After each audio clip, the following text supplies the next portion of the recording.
Hi, it's Lauren. Welcome back to my craft room. I'm really excited today because I'm going to be sharing some of the new Sizzix dies with Tim Holtz. Thank you to scrapbook.com. They sent me 4 different sets. So the first one is Celebrate, which is a Colorize Sizzix Thinlit set. Another Colorize Thinlit set called Road Trip. And then we have these really fun Thinlits called alphanumeric alphanumeric bulletin, and they cut a letter and number and everything as well as a border. And finally, the last thinlet I received is the abstract elements. So all 4 of these, thank you scrapbook.com. They also sent me some paper pads. This is the Playful Smooth Cardstock and Rainbow Smooth Cardstock in the 6x8 size, as well as some double-sided adhesive sheets so that way I could die cut and have my adhesive all ready to go on the back of my cardstock.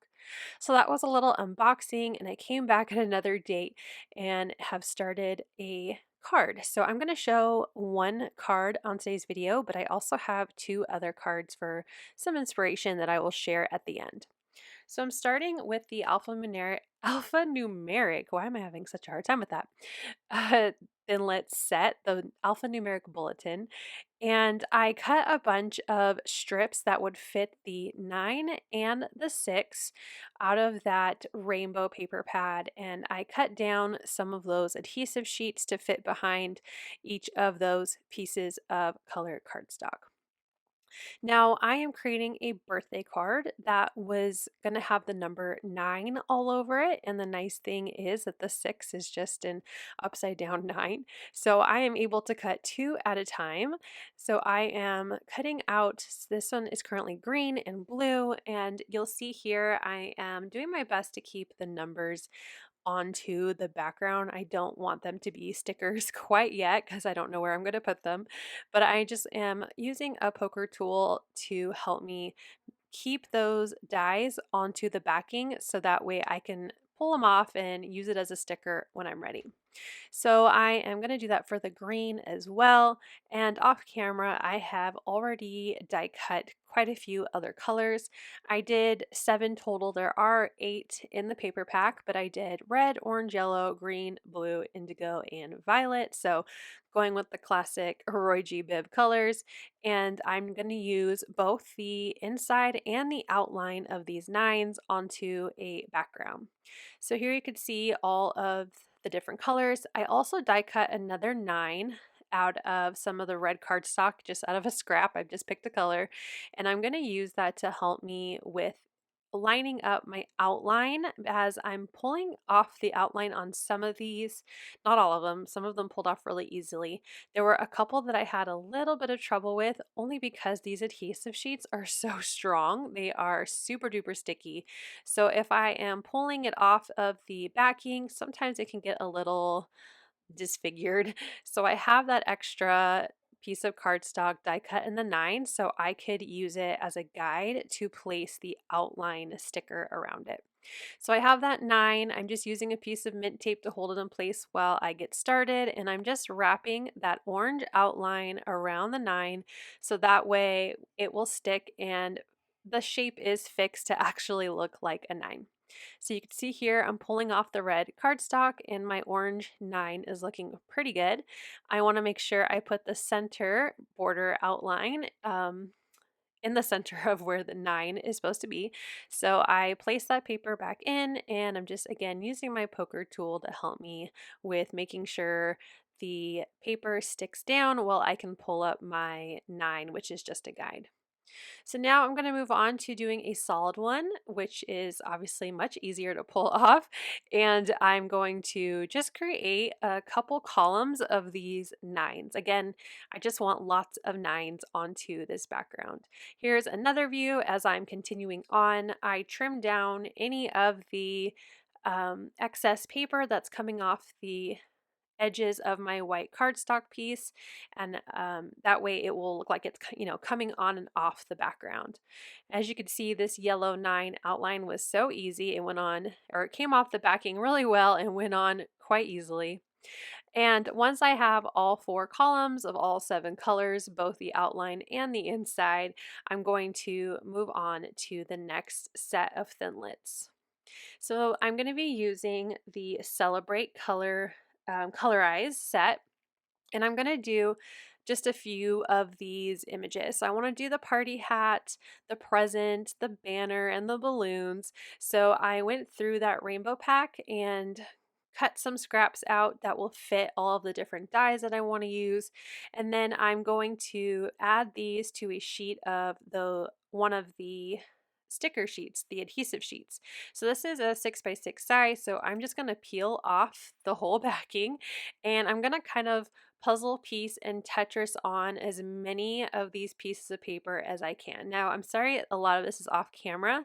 I didn't intend to show while I was making this. I thought I would edit this out, but I wanted to show that I am just, like I said, Tetris puzzle piecing these different pieces of cardstock onto this sheet, so that way I can get as much as I can out of one sheet without being too wasteful. As I go through, I will end up trimming some of the pieces away from each other just so it's a little easier to go through my die cut machine. I finally set up my Cherry Blossom Sizzix switch, my big shot switch. So I have it right next to me on the right, and I have a magnetic plate for it. So I cut it apart because sometimes the magnets and the smaller dies, they disagree with each other. So once I have all of that backing, and I can go ahead and start die cutting all of those different images. You can see here I've got my plate and my magic mat. I also used, when I was die cutting, a metal shim. This adhesive sheet is super thick, which is great because it's super sticky and really easy to use. But because it's so thick, I feel like the metal shim just helps with a little bit of extra pressure to make sure it cuts all the way through the paper, but also all the way through the adhesive. So once I have all of those images die cut, we're going to start layering. So I'm going to start with the party hat. I have the yellow as the background color, and then I've peeled off the next layer, which is green. And like I said, it's super sticky, but I'm able to pop out any of those little extra pieces so that way you can see the yellow poking through the green. And I'm going to go ahead and line these up and adhere them down. And then I'll repeat this process with the blue, which is the lighter blue, and it will create another layer. So these are going to be very bright, very bold pieces.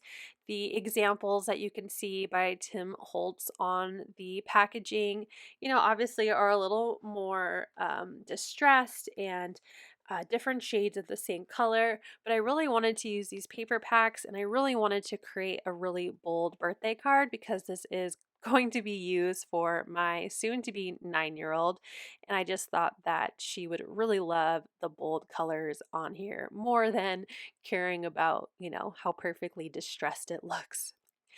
So after I finish my party hat, I'm going to move on to the banner. I'm just layering on the darker color onto the lighter color and doing my best so that way I could just keep that banner onto the sticker backing without having to worry about, getting it stuck everywhere, because I know I've already said this too many times, but these sheets are super sticky and I don't want to accidentally adhere anything and then have it like rip later on. So now I'm doing my balloons. These are only 2 layers. So I did a purple on top of a pink. So I did bring in some of that pink from the paper pack. And then I'm also layering on yellow onto orange. So I'm trying to use colors that I think would go well together and not super, big contrast like red and green or blue and orange. Finally, I have my present, so I'm going to take the lighter blue ribbon die cut, layer that onto the larger die cut, and then I will stack my gift together, and that will be all of my pieces. I also die cut the strings for the balloons, but I will worry about those when I'm assembling these onto my card background. So because these numbers are super bold and my elements are super bold, I didn't want them sitting directly on top of each other. I felt like there needed to be a little something in between my nines as well as my celebration elements. So I'm going to, in a little bit, grab some vellum, and I just like that this will create a difference between my background and my images that I'm going to pop up onto my background, but it also doesn't completely cover all my hard work of applying all those nines to my background. So when I get to that next step, or that step here in a little bit, I just wanted to explain that why I picked vellum over maybe a color cardstock from the pack. I didn't want to cover all my hard work. So I'm grabbing my nested circles and I'm choosing the second largest, and I'm going to die cut that out of that vellum. This is a smooth vellum from scrapbook.com. I love it. You can emboss on it. It's super sturdy, but yet not crazy thick. So you still have that transparency. I am going to die cut it again with my magic mat, this time without my shim because it's a nice piece of vellum and not some adhesive sheets on the back of cardstock. But before I get much further in my design, I also want to stamp a sentiment. So before I glue all of my elements onto the background, I'm going to grab a stamp set called Happy Birthday. I love all the different birthday sentiments in the stamp set. So many different sizes and fonts. You can definitely find something that you will like. And this particular stamp fit perfectly on my A2 background to stamp twice. I'm going to grab my Misty, use my magnets to hold my background in place, and I'm going to stamp that happy birthday sentiment twice using some VersaFine ink in Twilight. I thought using a blue would just be really nice with the background and just add to the color. Since I don't have anything else in black and white, I'm not doing any character stamps or anything like that. I'm not coloring, I'm just using cardstock and die cut. So I wanted to use a color that I thought would just match really well with the overall feel of the card. So once I have those two sentiments added, I can start gluing everything together. So I want to pop up my vellum onto my background, but I need to know where I am going to hide all of my foam adhesive.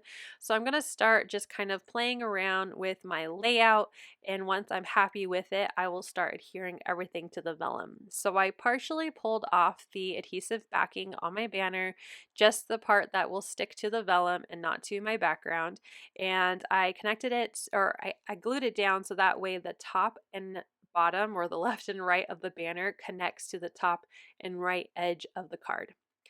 After that, I'm going to kind of go in order of what I think should be further back, which are the balloons. So I have my yellow orange balloon, and I'm going to add my little blue balloon string, and then I will add in my purple and pink balloon, and again it's balloon string as well. The party hat is obviously really large, so I want that to be in the foreground, just so that way there is some consistency in the way you're looking at the card, that you don't have this giant party hat in the background. So after the balloons, I'm going to add my gift. So I will peel off the rest of the adhesive backing on that, and I'm going to add it to my vellum circle. And then finally, I will add my big, crazy colored party hat.